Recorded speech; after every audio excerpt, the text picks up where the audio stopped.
आदरणीय अध्यक्ष महोदय,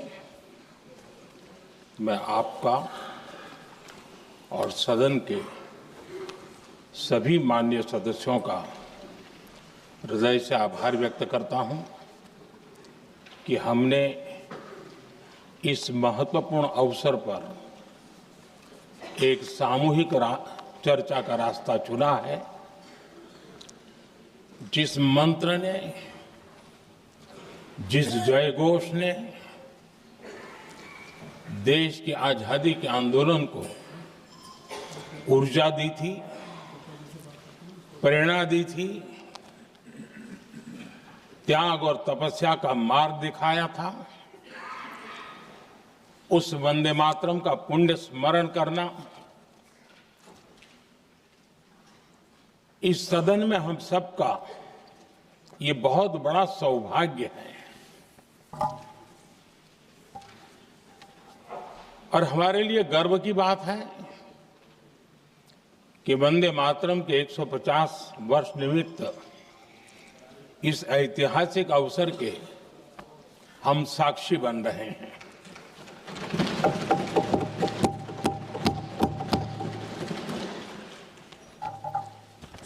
एक ऐसा कालखंड जो हमारे सामने इतिहास की अनगिनत घटनाओं को अपने सामने लेकर के आता है। ये चर्चा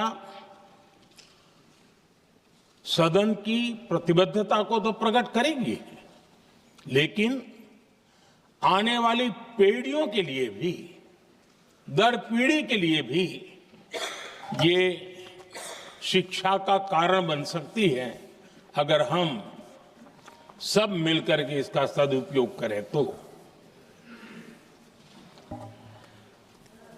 आदरणीय अध्यक्ष जी, एक ऐसा कालखंड है जब इतिहास के कई प्रेरक अध्याय फिर से हमारे सामने उजागर हुए हैं। अभी अभी हमने हमारे संविधान के 75 वर्ष गौरवपूर्व मनाए हैं। आज देश सरदार वल्लभ भाई पटेल की और भगवान बिरसा मुंडा की 150वीं जयंती भी मना रहा है। और अभी अभी हमने गुरु तेग बहादुर के 350वां बलिदान दिवस भी मनाया। और आज हम वंदे मातरम की 150 वर्ष निमित्त सदन की एक सामूहिक ऊर्जा को, उसकी अनुभूति करने का प्रयास कर रहे हैं। वंदे मातरम 150 वर्ष की यात्रा अनेक पड़ावों से गुजरी है,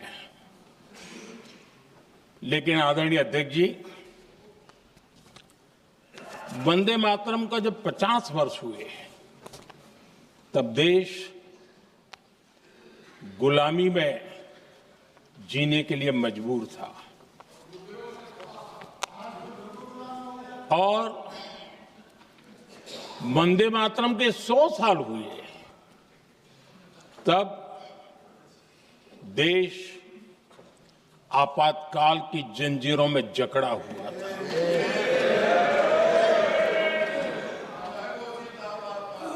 जब वंदे मातरम 100 साल के अत्यंत उत्तम पर्व था, तब भारत के संविधान का गला घोंट दिया गया था।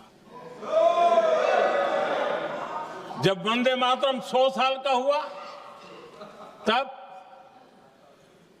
देशभक्ति के लिए जीने मरने वाले लोगों को जेल के सलाखों के पीछे बंद कर दिया गया था। जिस वंदे मातरम के गीत ने देश को आजादी की ऊर्जा दी थी, उसके जब 100 साल हुए तो दुर्भाग्य से एक काला कालखंड हमारे इतिहास में उजागर हो गया।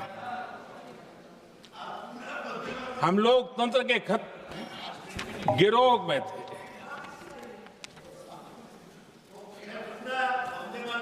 आदरणीय अध्यक्ष जी, 150 वर्ष उस महान अध्याय को, उस गौरव को पुनः स्थापित करने का अवसर है और मैं मानता हूं सदन ने भी और देश ने भी इस अवसर को जाने नहीं देना चाहिए।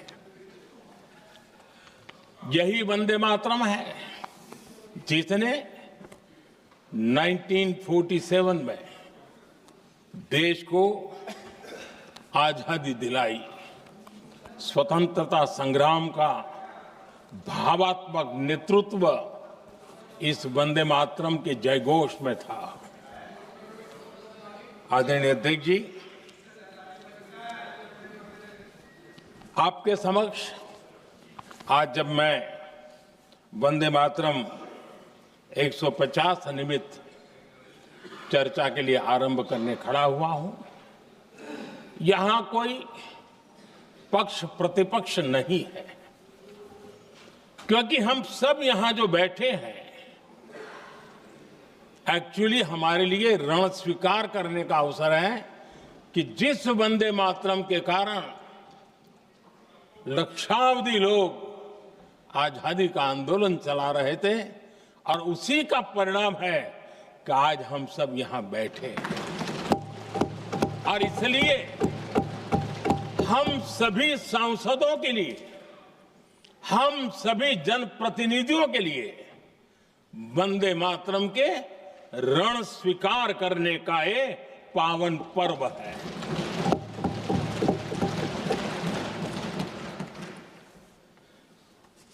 और इससे हम प्रेरणा लेकर के वंदे मातरम की जिस भावना ने देश की आजादी का जंग लड़ा, उत्तर दक्षिण पूर्व पश्चिम पूरा देश एक स्वर से वंदे मातरम बोल के आगे बढ़ा। फिर से एक बार अवसर है, आओ हम सब मिल के चले, देश को साथ लेके चले। आजादी के दीवानों ने जो सपने देखे थे उन सपनों को पूरा करने के लिए वंदे मातरम 150 हम सबकी प्रेरणा बने, हम सबकी ऊर्जा बने और देश आत्मनिर्भर बने। 2047 में विकसित भारत बना करके हम रहे, इस संकल्प को दोहराने के लिए ये वंदे मातरम हमारे लिए एक बहुत बड़ा अवसर है। आदरणीय अध्यक्ष जी, दादा तबीयत तो ठीक है ना? नहीं, कभी कभी इस उम्र में हो जाता है। आदरणीय अध्यक्ष जी, वंदे मातरम की इस यात्रा की शुरुआत बंकिम चंद्र जी ने 1875 में की थी और गीत ऐसे समय लिखा गया था जब 1857 के स्वातंत्र संग्राम के बाद अंग्रेज सल्तनत बौखलाई हुई थी, भारत पर भांति भांति के दबाव डाल रही थी, भांति भांति के जुल्म कर रही थी और भारत के लोगों को मजबूर किया जा रहा था अंग्रेजों के द्वारा। और उस समय उनका जो राष्ट्रीय गीत था, गॉड सेव द क्वीन, इसको भारत में घर घर पहुंचाने का एक षड्यंत्र चल रहा था। ऐसे समय बंकिम दा ने चुनौती दी और ईंट का जवाब पत्थर से दिया और उसमें से वंदे मातरम का जन्म हुआ।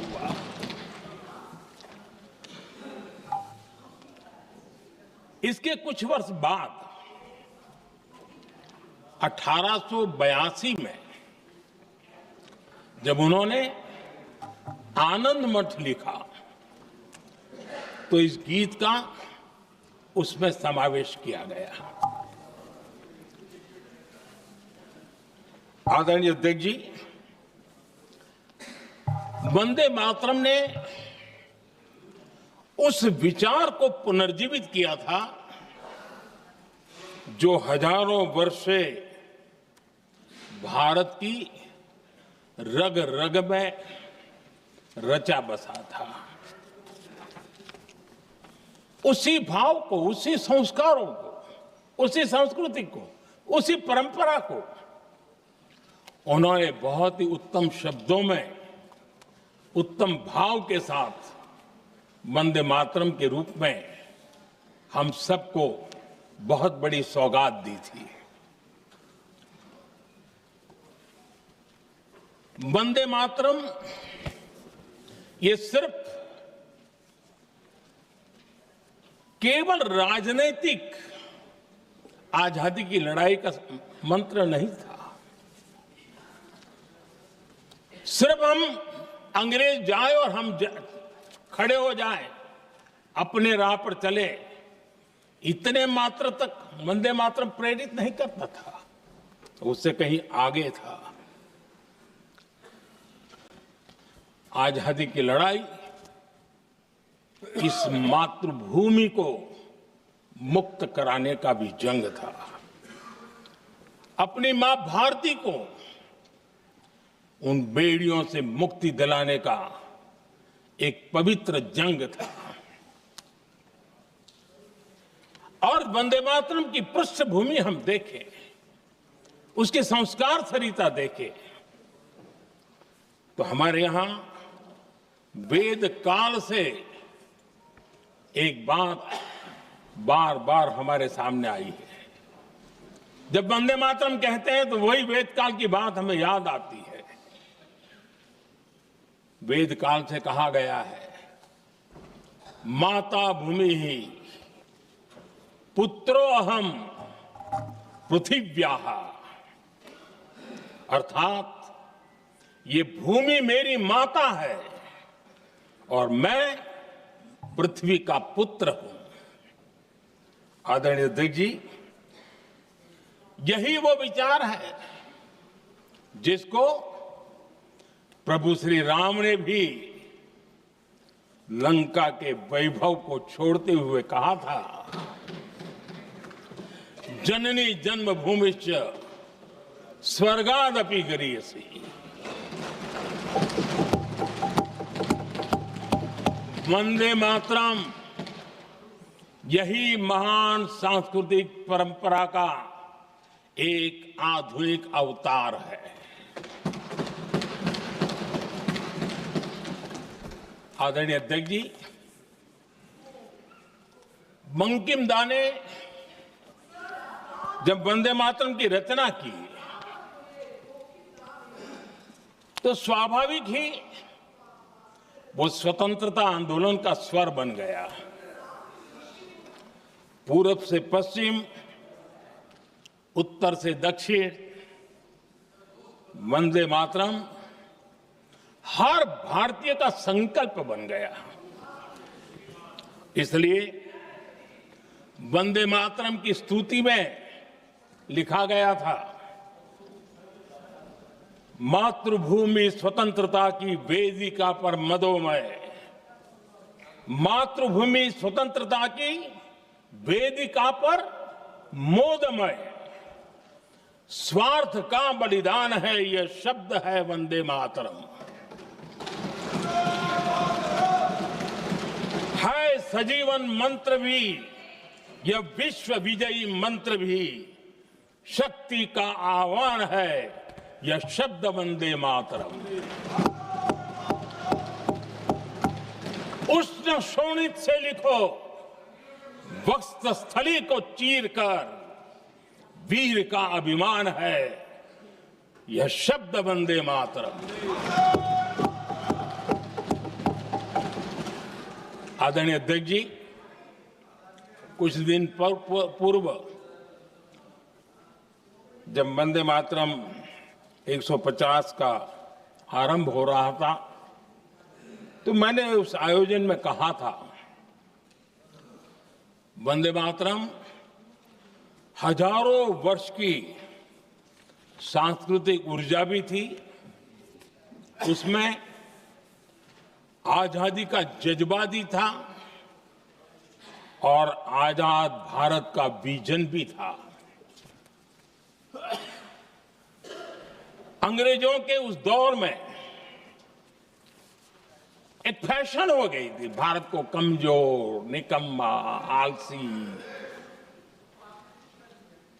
कर्महीन, इस प्रकार भारत को जितना नीचा दिखा सके ऐसी एक फैशन बन गई थी। और उसमें हमारे यहां भी जिन्होंने तैयार किए थे वो लोग भी वही भाषा बोलते थे। तब बंकिम दा ने उस हीन भावना को भी झकझोरने के लिए और सामर्थ्य का परिचय कराने के लिए वंदे मातरम के भारत के सामर्थ्यशाली स्वरूप को प्रकट करते हुए आपने लिखा था, तम ही दुर्गा दश प्रहरण धारिणी, कमला कमल दल विहारिणी, वाणी विद्या दायिनी, नमामि त्वाम नमामि कमलाम, अमलाम अतुलाम, सुजलाम सुफलाम, मातरम वंदे मातरम। अर्थात भारत माता ज्ञान और समृद्धि की देवी भी है और दुश्मनों के सामने अस्त्र शस्त्र धारण करने वाली चंडी भी है। अध्यक्ष जी, ये शब्द, ये भाव, ये प्रेरणा गुलामी की हताशा में हम भारतीयों को हौसला देने वाले थे। इन वाक्यों ने तब करोड़ों देशवासियों को यह एहसास कराया कि लड़ाई किसी जमीन के टुकड़े के लिए नहीं है। ये लड़ाई सिर्फ सत्ता के सिंहासन को कब्जा करने के लिए नहीं है। ये गुलामी की बेड़ियों को मुक्त कर हजारों साल की महान जो परंपराएं थी, महान संस्कृति, जो गौरवपूर्ण इतिहास था, उसको फिर से पुनर्जन्म कराने का संकल्प इसमें था।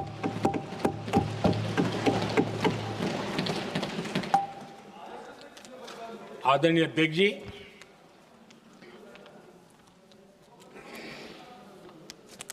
वंदे मातरम, इसका जो जन जन से जुड़ाव था, ये हमारे स्वतंत्र संग्राम की एक लंबी गाथा अभिव्यक्त होती है। आदरणीय अध्यक्ष जी, जब भी जैसे किसी नदी की चर्चा होती है, चाहे सिंधु हो, सरस्वती हो, कावेरी हो, गोदावरी हो, गंगा हो, यमुना हो,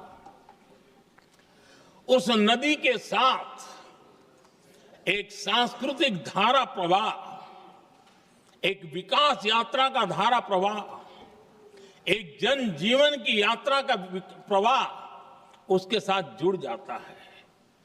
लेकिन क्या कभी किसी ने सोचा है कि आजादी जंग के हर पड़ाव, वो पूरी यात्रा वंदे मातरम की भावनाओं से गुजरता था, उसके तट पर पल्लवित होता था। ऐसा भाव काव्य शायद दुनिया में कहीं उपलब्ध नहीं होगा। आदरणीय अध्यक्ष जी,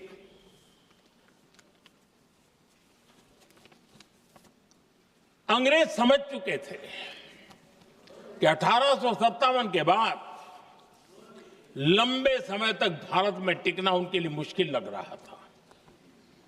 और जिस प्रकार से वो अपने सपने लेकर के आए थे, तब उनको लगा कि जब तक भारत को बांटेंगे नहीं, जब तक भारत को टुकड़ों में नहीं बांटेंगे, भारत में ही लोगों को एक दूसरे से लड़ाएंगे नहीं, तब तक यहां राज करना मुश्किल है। और अंग्रेजों ने बांटो और राज करो इस रास्ते को चुना और उन्होंने बंगाल को इसकी प्रयोगशाला बनाया, क्योंकि अंग्रेज भी जानते थे वो एक वक्त था जब बंगाल का बौद्धिक सामर्थ्य देश को दिशा देता था, देश को ताकत देता था, देश को प्रेरणा देता था। और इसलिए अंग्रेज भी चाहते थे कि बंगाल का ये जो सामर्थ्य है वो पूरे देश की शक्ति का एक प्रकार से केंद्र बिंदु है। और इसलिए अंग्रेजों ने सबसे पहले बंगाल के टुकड़े करने की दिशा में काम किया और अंग्रेजों का मानना था कि एक बार बंगाल टूट गया तो ये देश भी टूट जाएगा और वो यावत चंद्र दिवाकरो राज करते रहेंगे, ये इनकी सोच थी। 1905 में अंग्रेजों ने बंगाल का विभाजन किया, लेकिन जब अंग्रेजों ने 1905 में ये पाप किया तो वंदे मातरम चट्टान की तरह खड़ा रहा। बंगाल की एकता के लिए वंदे मातरम गली गली का नाद बन गया था और वही नारा प्रेरणा देता था। अंग्रेजों ने बंगाल विभाजन के साथ ही भारत को कमजोर करने के बीच और अधिक बोने की दिशा पकड़ ली थी, लेकिन वंदे मातरम एक स्वर एक सूत्र के रूप में अंग्रेजों के लिए चुनौती बनता गया और देश के लिए चट्टान बनता गया। आदरणीय अध्यक्ष जी, बंगाल का विभाजन तो हुआ, लेकिन एक बहुत बड़ा स्वदेशी आंदोलन खड़ा हुआ और तब वंदे मातरम हर तरफ गूंज रहा था। अंग्रेज समझ गए थे कि बंगाल की धरती से निकला बंकिम दा का ये भाव सूत्र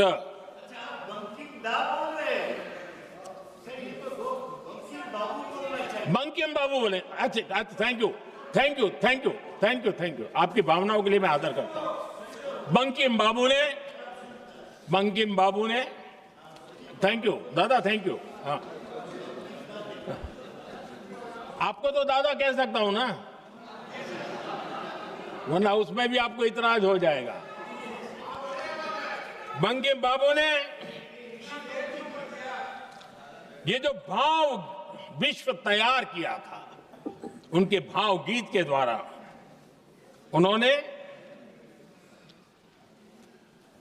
अंग्रेजों को हिला दिया और अंग्रेजों ने देखिए कितनी कमजोरी होगी और इस गीत की ताकत कितनी होगी। अंग्रेजों ने उसको कानूनी रूप से प्रतिबंध लगाने के लिए मजबूर होना पड़ा था। गाने पर सजा, छापने पर सजा, इतना ही नहीं वंदे मातरम शब्द बोलने पर भी सजा। इतने कठोर कानून लागू कर दिए गए थे। हमारे देश की आजादी के आंदोलन में सैकड़ों महिलाओं ने नेतृत्व किया, लक्षावधि महिलाओं ने योगदान दिया। एक घटना का मैं जिक्र करना चाहता हूं। 22 साल में वंदे मातरम गाने पर सर्वाधिक जुल्म हुए थे। वो बारिसाल आज भारत का हिस्सा नहीं रहा है और उस समय बारिसाल की हमारी माताएं, बहनें, बच्चे मैदान में उतरी थी वंदे मातरम के स्वाभिमान के लिए। इस प्रतिबंध के विरोध में लड़ाई के मैदान में उतरी थी और तब बारिसाल की एक वीरांगना श्रीमती सरोजिनी बोस, जिन्होंने उस जमाने में वहां की भावना को देखिए और उन्होंने कहा था कि वंदे मातरम जो प्रतिबंध लगा है, जब तक ये प्रतिबंध नहीं हटता है मैं अपनी चूड़ियां जो पहनती हूं निकाल दोगी। भारत में वो एक जमाना था, चूड़ी निकालना यानी महिला के जीवन की बहुत बड़ी घटना हुआ करती, लेकिन उनके लिए वंदे मातरम की वो भावना थी। उन्होंने अपनी सोने की चूड़ियां, जब तक वंदे मातरम प्रतिबंध नहीं हटेगा मैं दोबारा नहीं धारण करूंगी, ऐसा बड़ा व्रत ले लिया था। हमारे देश के बालक भी पीछे नहीं रहे थे। उनको कोड़े की सजा होती थी, छोटी छोटी उम्र में उनको जेल में बंद कर दिया जाता। और उन दिनों खास करके बंगाल की गलियों में लगातार वंदे मातरम के लिए प्रभात फेरियां निकलती थी। अंग्रेजों के नाको दम कर दिया था। और उस समय गीत गूंजता था बंगाल में, जाए जाबे जीवोनो चोले, जाए जाबे जीवोनो चोले, जोगो तो माजे तोमार काजे वंदे मातरम बोले। अर्थात हे मां, संसार में तुम्हारा काम करते और वंदे मातरम कहते जीवन भी चला जाए तो वो जीवन भी धन्य है। ये बंगाल की गलियों में बच्चे कह रहे हैं। ये गीत उन बच्चों की हिम्मत का स्वर था और उन बच्चों की हिम्मत ने देश को हिम्मत दी थी। बंगाल की गलियों से निकली आवाज देश की आवाज बन गई थी।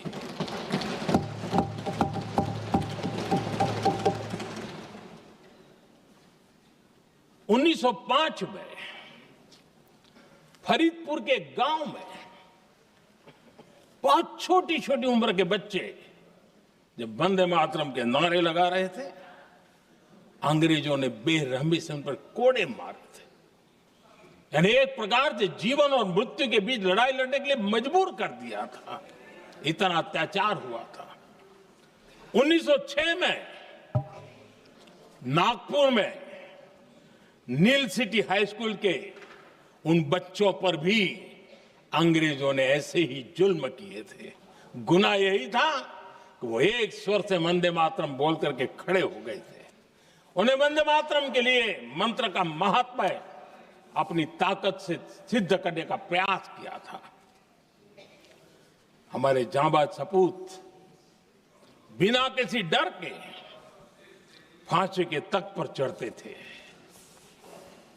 और आखिरी सांस तक वंदे मातरम, वंदे मातरम, वंदे मातरम, यही उनका भाव घोष रहता था। खुदीराम बोस, मदनलाल ढींगरा, राम प्रसाद बिस्मल, अशफाक उल्ला खान, रोशन सिंह, राजेंद्र नाथ लाहिड़ी, रामकृष्ण विश्वास, अनगिनत जिन्होंने वंदे मातरम कहते कहते फांसी के फंदे को अपने गले पर लगाया था। लेकिन देखिए, ये अलग अलग जेलों में होता था, अलग अलग इलाकों में होता था। प्रक्रिया करने वाले चेहरे अलग थे, लोग अलग थे, जिन पर जुल्म हो रहा था उनकी भाषा भी अलग थी, लेकिन एक भारत श्रेष्ठ भारत, इन सब का मंत्र एक ही था, वंदे मातरम।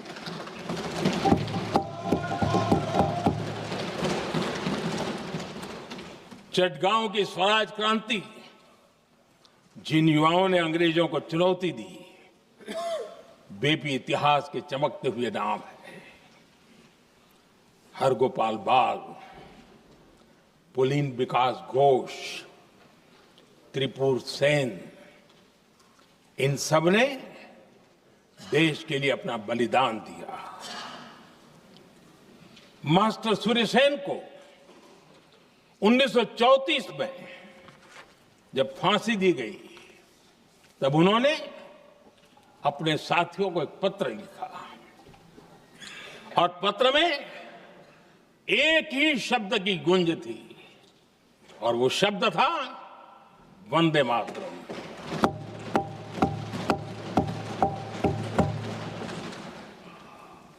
आदरणीय अध्यक्ष जी, हम देशवासियों को गर्व होना चाहिए। दुनिया के इतिहास में कहीं पर भी ऐसा कोई काव्य नहीं हो सकता, ऐसा कोई भावगीत नहीं हो सकता जो सदियों तक एक लक्ष्य के लिए कोटि कोटि जनों को प्रेरित करता हो और जीवन आहूत करने के लिए निकल पड़ते हो। दुनिया में ऐसा कोई भावगीत नहीं हो सकता जो वंदे मातरम। पूरे विश्व को पता होना चाहिए कि गुलामी के कालखंड में भी ऐसे लोग हमारे यहां पैदा होते थे जो इस प्रकार के भावगीत की रचना कर सकते थे। ये विश्व के लिए अजूबा है, हमें गर्व से कहना चाहिए, तब दुनिया भी मानना शुरू करेगी। ये हमारी स्वतंत्रता का मंत्र था, ये बलिदान का मंत्र था, ये ऊर्जा का मंत्र था, ये सात्विकता का मंत्र था, ये समर्पण का मंत्र था, ये त्याग और तपस्या का मंत्र था, संकटों को सहने का सामर्थ्य देने का ये मंत्र था, और वो मंत्र वंदे मातरम था। और इसलिए गुरुदेव रविंद्रनाथ टैगोर ने लिखा था,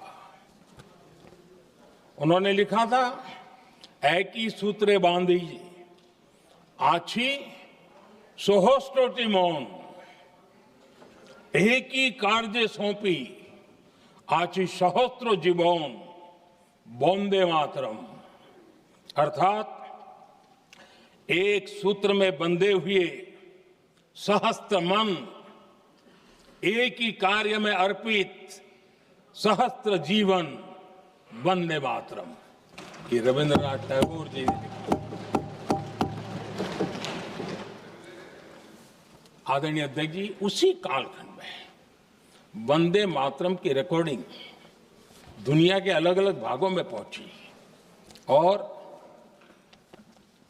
लंदन में जो क्रांतिकारियों की एक प्रकार से तीर्थ भूमि बन गया था, वो लंदन का इंडिया हाउस, वीर सावरकर जी ने वहां वंदे मातरम गीत, और वहां ये गीत बार बार गूंजता था। देश के लिए जीने मरने वालों के लिए वो एक बहुत बड़ा प्रेरणा का अवसर रहता था। उसी समय बिपिन चंद्र पाल और महर्षि अरविंद घोष, उन्होंने अखबार निकाले, उस अखबार का नाम भी उन्होंने वंदे मातरम रखा। यानी डगर डगर पर अंग्रेजों की नींद हराम करने के लिए वंदे मातरम काफी हो जाता था, और इसलिए उन्होंने इस नाम रखा। अंग्रेजों ने अखबारों पर रोक लगा दी, तो मैडम भिकाजी कामा ने पेरिस में एक अखबार निकाला और उसका नाम उन्होंने वंदे मातरम रखा। आदरणीय अध्यक्ष जी, वंदे मातरम ने भारत को स्वावलंबन का रास्ता भी दिखाया। उस समय माचिस की डिब्बिया, मैच बॉक्स, वहां से लेकर के बड़े बड़े शिप, उस पर भी वंदे मातरम लिखने की परंपरा बनी और बाहरी कंपनियों को चुनौती देने का एक माध्यम बन गया, स्वदेशी का एक मंत्र बन गया। आजादी का मंत्र स्वदेशी के मंत्र की तरफ विस्तार होता गया। आदरणीय अध्यक्ष जी, मैं एक और घटना का जिक्र भी करना चाहता हूं। 1907 में जब वीओ चिदम्बरम पिल्लाई उन्होंने स्वदेशी कंपनी का जहाज बना तो उस पर भी लिखा था वंदे मातरम।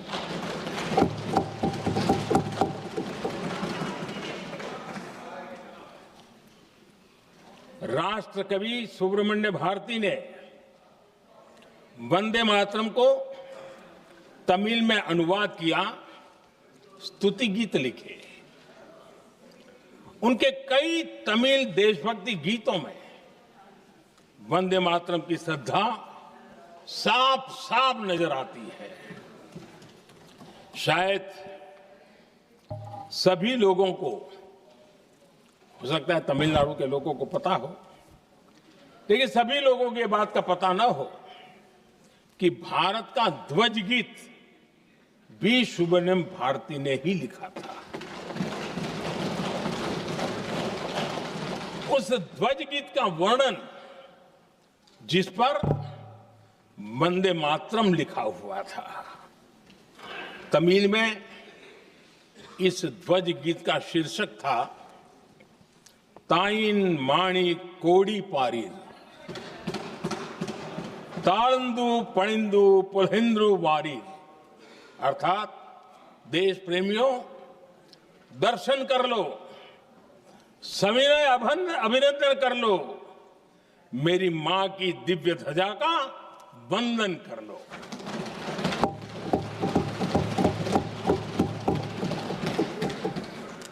आदरणीय अध्यक्ष महोदय, मैं आज इस सदन में वंदे मातरम पर महात्मा गांधी की भावनाएं क्या थी वो भी रखना चाहता हूं। दक्षिण अफ्रीका से प्रकाशित एक साप्ताहिक पत्रिका निकलती थी, इंडियन ओपिनियन, और इस इंडियन ओपिनियन में महात्मा गांधी ने 2 दिसंबर 1905 जो लिखा था उसको मैं कोट कर रहा हूं। उन्होंने लिखा था, महात्मा गांधी ने लिखा था, गीत वंदे मातरम जिसे बंकिम चंद्र ने रचा है, पूरे बंगाल में अत्यंत लोकप्रिय हो गया है। स्वदेशी आंदोलन के दौरान बंगाल में विशाल सभाएं हुई, जहां लाखों लोग इकट्ठा हुए और बंकिम का यह गीत गाया। गांधी जी आगे लिखते हैं, ये बहुत महत्वपूर्ण है। वो लिखते हैं, ये 1905 की बात है, उन्होंने लिखा, यह गीत इतना लोकप्रिय हो गया है जैसे ये हमारा नेशनल एंथम बन गया है।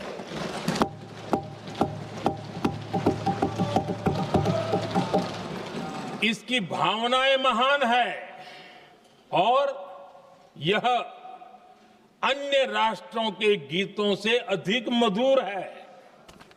इसका एकमात्र उद्देश्य हम में देशभक्ति की भावना जगाना है। यह भारत को मां के रूप में देखता है और उसकी स्तुति करता है। अध्यक्ष जी, जो वंदे मातरम 1905 में महात्मा गांधी को नेशनल एंथम के रूप में दिखता था, देश के हर कोने में, हर व्यक्ति के जीवन में जो भी देश के लिए जीता जानता, देश के लिए जागता था, उन सब के लिए वंदे मातरम की ताकत बहुत बड़ी थी। वंदे मातरम इतना महान था, जिसकी भावना इतनी महान थी, तो फिर पिछली सदी में इसके साथ इतना बड़ा अन्याय क्यों हुआ?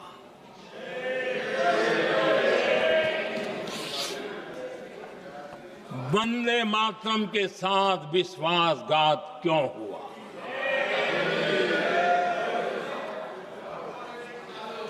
ये अन्याय क्यों हुआ? वो कौन सी ताकत थी जिसकी इच्छा खुद पूज्य बापू की भावनाओं पर भी भारी पड़ गई, जिसने वंदे मातरम जैसी पवित्र भावना को भी विवादों में घसीट दिया?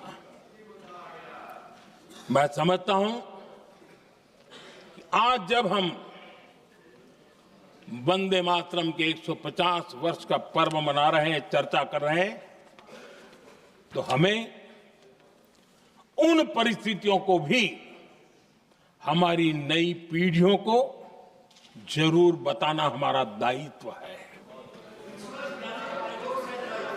जिससे के वजह से वंदे मातरम के साथ विश्वासघात किया गया। वंदे मातरम के प्रति मुस्लिम लीग की विरोध की राजनीति तेज होती जा रही थी। मोहम्मद अली जिन्ना ने लखनऊ से 15 अक्टूबर 1937 को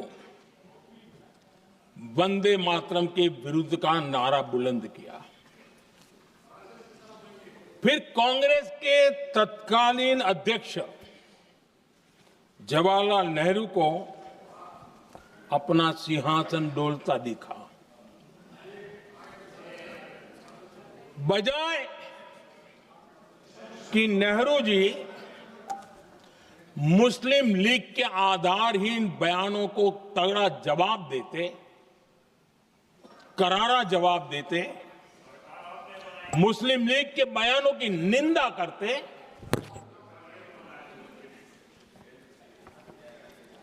और वंदे मातरम के प्रति खुद की भी और कांग्रेस पार्टी की भी निष्ठा को प्रकट करते, लेकिन उल्टा हुआ। वो ऐसा क्यों कर रहे, वो तो पूछा ही नहीं, न जाना, लेकिन उन्होंने वंदे मातरम की ही पड़ताल शुरू कर दी। जिन्ना के विरोध के 5 दिन बाद ही 20 अक्टूबर को नेहरू जी ने नेताजी सुभाष बाबू को चिट्ठी लिखी। उस चिट्ठी में जिन्ना की भावना से नेहरू जी अपनी सहमति जताते हुए कि वंदे मातरम की, ये जो उन्होंने सुभाष बाबू को लिखा है, वंदे मातरम की आनंद मठ वाली पृष्ठभूमि मुसलमानों को इरिटेट कर सकती है। मैं नेहरू जी का कोट पढ़ता हूं। नेहरू जी कहते हैं, मैंने वंदे मातरम गीत का बैकग्राउंड पढ़ा है। नेहरू जी फिर लिखते हैं, मुझे लगता है कि ये जो बैकग्राउंड है, इससे मुस्लिम भड़केंगे। साथियों, इसके बाद कांग्रेस की तरफ से बयान आया कि 26 अक्टूबर से कांग्रेस कार्य समिति की एक बैठक कोलकाता में होगी, जिसमें वंदे मातरम के उपयोग की समीक्षा की जाएगी। बंकिम बाबू का बंगाल, बंकिम बाबू का कोलकाता, और उसको चुना गया और वहां पर समीक्षा करना तय किया। पूरा देश हतप्रभ था, पूरा देश हैरान था। पूरे देश में देशभक्तों ने इस प्रस्ताव के विरोध में देश के कोने कोने में प्रभात फेरियां निकाली, वंदे मातरम गीत गाया। लेकिन देश का दुर्भाग्य कि 26 अक्टूबर को कांग्रेस ने वंदे मातरम पर समझौता कर लिया।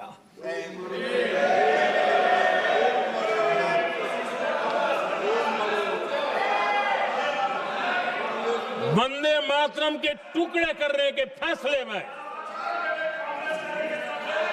वंदे मातरम के टुकड़े कर दिए। उस फैसले के पीछे नकाब ये पहना गया, चोला ये पहना गया कि ये तो सामाजिक सद्भाव का काम है। लेकिन इतिहास इस बात का गवाह है कि कांग्रेस ने मुस्लिम लीग के सामने घुटने टेक दिए और मुस्लिम लीग के दबाव में किया। और कांग्रेस का ये तुष्टीकरण की राजनीति को साधने का एक तरीका था। आदरणीय अध्यक्ष जी, तुष्टीकरण की राजनीति के दबाव में कांग्रेस वंदे मातरम के बंटवारे के लिए झुकी। इसलिए कांग्रेस को एक दिन भारत के बंटवारे के लिए झुकना पड़ा।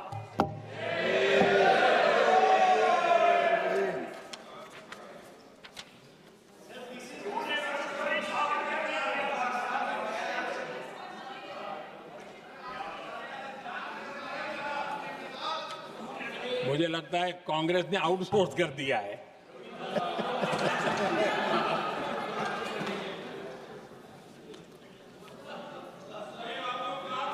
दुर्भाग्य से कांग्रेस की नीतियां वैसी की वैसी थी है, और इतना ही नहीं, आईएनसी चलते चलते एमएमसी हो गया है।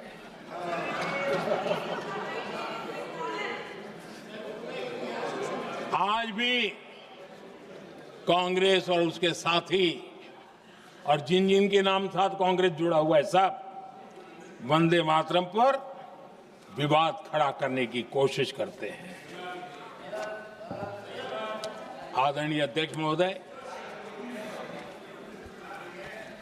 किसी भी राष्ट्र का चरित्र, उसकी जीवटता, उसके अच्छे कालखंड से ज्यादा जब चुनौतियों का कालखंड होता है, जब संकटों का कालखंड होता है, तब प्रकट होती है, उजागर होती है और सत्य अर्थ में कसौटी से कसी जाती है। जब कसौटी का काल आता है, तब ही ये सिद्ध होता है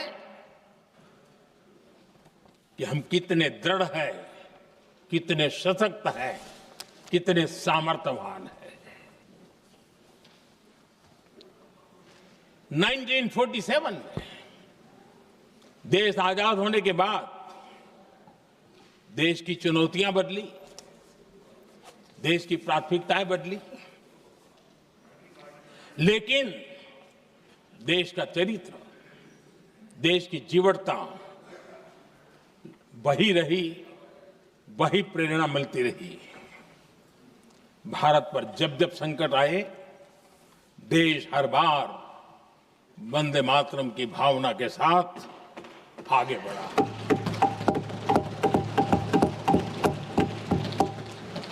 बीच का कालखंड कैसा गया जाने दो, लेकिन आज भी 15 अगस्त 26 जनवरी की जब बात आती है, हर घर तिरंगा की बात आती है, चारों तरफ वो भाव दिखता है, तिरंगे झंडे फहराते। एक जमाना था जब देश पर खाद्य का संकट आया, वही वंदे मातरम का भाव था। मेरे देश के किसानों ने अंदर के भंडार भर दिए, और इसके पीछे भाव वही है, वंदे मातरम। जब देश की आजादी को कुचलने की कोशिश हुई, संविधान के पीठ पे छुरा भोंक दिया गया, आपातकाल थोप दिया गया, यही वंदे मातरम की ताकत थी कि देश खड़ा हुआ और परास्त करके रहा। देश पर जब भी युद्ध थोपे गए, देश को जब भी संघर्ष की नौबत आई, यही वंदे मातरम का भाव था। देश का जवान सीमाओं पर अड़ गया और मां भारती का झंडा फहराता रहा, विजय से प्राप्त कर। कोरोना जैसे वैश्विक महासंकट आया, यही देश उसी भाव से खड़ा हुआ, उसको भी परास्त करके आगे बढ़ गया। आदरणीय अध्यक्ष जी, यह राष्ट्र की शक्ति है, यह राष्ट्र को भावनाओं से जोड़ने वाला सामर्थ्यवान एक ऊर्जा प्रवाह है, ये चेतना प्रवाह है, ये संस्कृति की अविरल धारा का प्रतिबिंब है, उसका प्रकटीकरण है। ये वंदे मातरम हमारे लिए सिर्फ स्मरण करने का काल नहीं, एक नई ऊर्जा, नई प्रेरणा का लेने का काल बन जाए, और हम उसके लिए प्रति समर्पित होते चले। और मैंने पहले कहा, हम लोगों पर तो कर्ज है वंदे मातरम का। वही वंदे मातरम है जिसने वो रास्ता बनाया, जिस रास्ते से हम यहां पहुंचे हैं, और इसलिए हमारा कर्ज बनता है।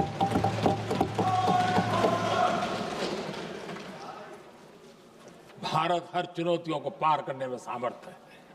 वंदे मातरम के भाव की वो ताकत है। वंदे मातरम ये सिर्फ गीत या भावगीत नहीं, ये हमारे लिए प्रेरणा है। राष्ट्र के प्रति कर्तव्यों के लिए हमें झकझोरने वाला काम है, और इसलिए हमें निरंतर इसको करते रहना होगा। हम आत्मनिर्भर भारत का सपना लेकर के चल रहे हैं, इसको पूरा कर रहा है। वंदे मातरम हमारी प्रेरणा है। हम स्वदेशी आंदोलन को ताकत देना चाहते हैं। समय बदला होगा, रूप बदले होंगे, लेकिन पूज्य गांधी ने जो भाव व्यक्त किया था, उस भाव की ताकत आज भी मौजूद है, और वंदे मातरम हमें जोड़ता है। देश के महापुरुषों का सपना था स्वतंत्र भारत का। देश की आज की पीढ़ी का सपना है समृद्ध भारत का। आजाद भारत का सपने को सिंचा था वंदे भारत की भावना है, वंदे मातरम की भावना ने। समृद्ध भारत के सपने को सींचेगा वंदे मातरम की भावना। उसी भावना को लेकर के हमें आगे चलना है, और हमें आत्मनिर्भर भारत बनाना। 2047 में देश विकसित भारत बन के रहे। अगर आजादी के 50 साल पहले कोई आजाद भारत का सपना देख सकता था, तो 25 साल पहले हम भी तो समृद्ध भारत का सपना देख सकते हैं, विकसित भारत का सपना देख सकते हैं, और इस सपने के लिए अपने आप को खपा भी सकते हैं। इसी मंत्र, इसी संकल्प के साथ वंदे मातरम हमें प्रेरणा देता रहे। वंदे मातरम का हम रण स्वीकार करें, वंदे मातरम की भावना को लेकर के चले, देशवासियों को साथ लेकर के चले, हम सब मिलकर के चले, इस सपने को पूरा करें। इसी एक भाव के साथ ये चर्चा का आज आरंभ हो रहा है। मुझे पूरा विश्वास है कि दोनों सदनों में देश के अंदर वो भाव भरने वाला कारण बनेगा, देश को प्रेरित करने वाला कारण बनेगा, देश की नई पीढ़ी को ऊर्जा देने का कारण बनेगा। इन्हीं शब्दों के साथ आपने मुझे अवसर दिया, मैं आपका बहुत बहुत आभार व्यक्त करता हूं। अभी तक आपने हमारे चैनल को सब्सक्राइब ना किया हो तो नीचे जाकर सब्सक्राइब बटन पर क्लिक करें, साथ ही बेल आइकन बटन को प्रेस करें, जिससे कि हमारी पढ़ने वाली प्रत्येक खबर का नया नोटिफिकेशन सबसे पहले आपको प्राप्त हो। अभी तक आपने हमारे चैनल को ज्वाइन ना किया हो तो आपसे निवेदन है कि आप हमारे चैनल को ज्वाइन कर सकते हैं और हम फिर मिलेंगे एक नई खबर के साथ। तब तक आप मुझको इजाजत दीजिए। जय हिंद, जय संविधान, जय भारत।